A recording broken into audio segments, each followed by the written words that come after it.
Hey guys, in this video, I will show you how to remove phone number from Discord account. Alright, so let's begin with the video. So, in order to do this, the first thing you're going to want to do is of course open up Discord and log in to your account. Now once you've done that, you want to come down to the bottom left-hand corner and click onto the gear icon to go into your settings. And from here, you want to make sure you're on My Account section. So if you come to this menu on the left-hand side, you're going to see My Account. Give that a click. And then in this section at the top, you're going to see your phone number down here. So to go ahead and remove this, you're going to see a remove link here. If you actually go ahead and give this a click, what it's going to do is ask you enter your password. So you just want to enter that into here, and then click the blue remove button underneath.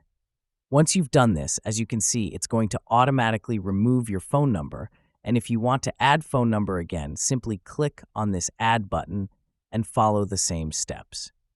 So that's basically how you can remove phone number from Discord account.